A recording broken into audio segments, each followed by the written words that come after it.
দিয়ে শ্বাসরোধ করে নিয়ে তাকে আবার টুকরো টুকরো করে লাগে করে তাকে নাকি আবার হলুদ লবণ নাকি মাখিয়েছে, মাখিয়ে ফ্রিজিং করে প্লাস্টিকের মধ্যে ভরে নাকি তার নাকি বাগানে ফেলে আসছে, ট্রেনে দিয়ে আসছে।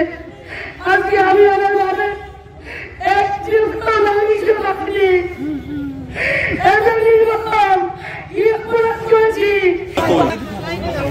আজকে আমি যখন এখানে আসি রাস্তা দিয়ে হাঁটতে মুখটা ভেটে যাই। এরকম অনেক প্রোগ্রাম, অনেক অনুষ্ঠান এই রাস্তায় এরকম দাঁড়িয়ে আমার বাবা গেছে। আজকে তো মানুষ দাঁড়িয়ে সুযোগ পায় না মানে এত মানুষ আজকে রাজনীতি করতে তাদের ভালোবাসে সবাই আছে, শুধু আমার বাবা নেই। আপনারা এসেছেন, আপনারা আমার বাবাকে ভালোবাসেন, আপনারা আমার বাবাকে ভালোবাসেন, আপনারা কেউ ভেঙে পড়বেন না। আমরা বিচার চাইতে এসেছি, আমরা বিচার চাই এবং আমাদের শরীরে একদিন পরিমাণ রক্ত থাকতে আমরা বিচার চাই। আমার বাবার যে নৃশংসভাবে হত্যা, এটা কি কোনোভাবে কাম্য? আপনারা বলেন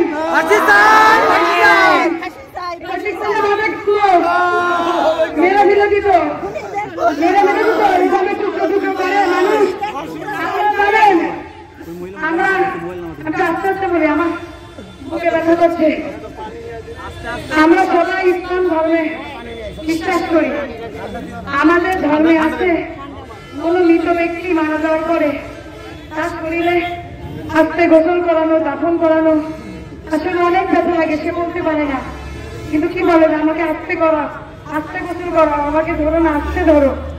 আর সেই ব্যক্তিটার কষ্ট দিয়ে শ্বাসরোধ করে নিয়ে তাকে আবার টুকরো টুকরো করে লাগে করে তাকে নাকি আবার হলুদ লবণ নাকি মাখিয়েছে, মাখিয়ে ফ্রিজিং করে প্লাস্টিকের মধ্যে ভরে নাকি তার নাকি বাগানে ফেলে আসছে, ট্রেনে দিয়ে আসছে। আজকে আমি আমার বাবার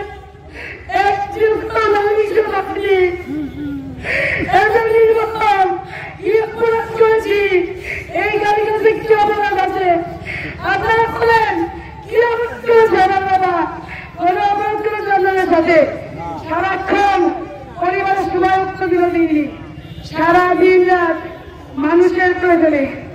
আজকে অনেক মিডিয়া, অনেক সাংবাদিক ভাইরা অনেক রকম নিউজ করছে যে সে এই ব্যবসা করেছে, ওই ব্যবসা করতো। আপনারা কি জানেন দাদা সে কেন ইন্ডিয়ায় থাকতেন একটা সময়ে? আপনাদের তো জানার কথা, জানার কথা না? 2001 থেকে 6 সাল পর্যন্ত আমাদের 4 দলীয় জোটের সময় মামলা দিয়ে তাকে এভাবেই মারার পরিকল্পনা করেছিল, কিন্তু তখন তার হায়াত ছিল বলে আল্লাহ তাকে বাঁচিয়েছে।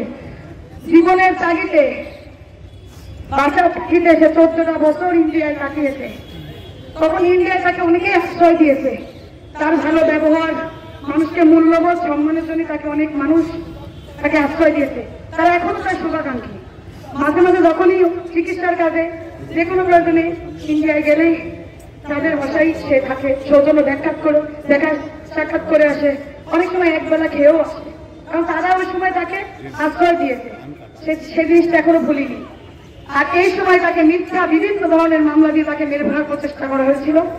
সেগুলো পরবর্তীতে প্রত্যেকটা মিথ্যা অভিযুক্ত হয়ে সেই মামলাগুলো নিষ্পত্তি হয়ে গেছে।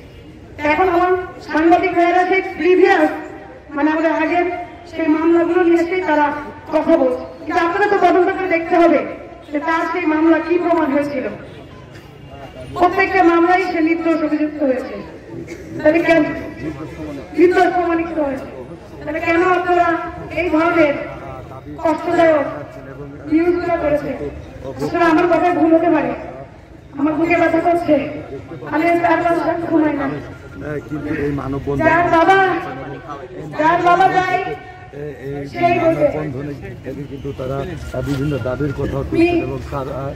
আমি মাননীয় প্রধানমন্ত্রীকে ফোন করেছিলাম, আপা আপনি একটু ফোনটা ধরেন, আমার বাবার খুঁজে পাচ্ছি না। আমি দেখি রাত 9টা-21 আপা আমাকে ফোন দিয়েছে, দিয়ে বলেন ডরিং বলছো? আমি বলছি হ্যাঁ আপা। কি হয়েছে আনারে, কি হয়েছে বলো ঘটনা। আমি সার্বিক ঘটনা বলেছি, আপনারাও দেখেছেন নিউজে।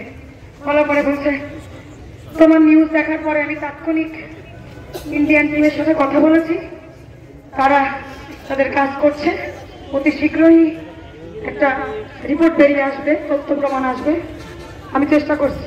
বললাম আপা আমি কি করতে পারি? আপনার দুটো পায়ে ধরি আপা, আপনি আমার বাবার এনে দেন। তো আমার পায়ে ধরে কি হবে বলো? আমি মেসেজ দেখার সাথে সাথেই আমি ইন্ডিয়ান হাই কমিশনে আমি কথা বলেছি, তুমি বলো আমার আর কি করতে হবে, আমার যদি আর কোনো প্রয়োজন থাকে কি কি করতে হবে তুমি বলে দাও, আমি করছি।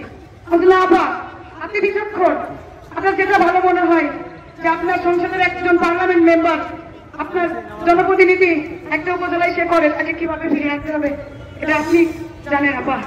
বাবা হারানোর কষ্ট আপনি আমার থেকে বেশি জানেন। আপনি আজকে কতটা বছর বাবা হারানোর শোক নিয়ে, বুকে ব্যথা নিয়ে পুরো বাংলাদেশের নেতৃত্ব দিচ্ছেন, মানুষকে ভালো লেগেছেন। উনি আমাকে আশ্বস্ত করেছিল যে ধৈর্য ধরো, আমি দেখছি।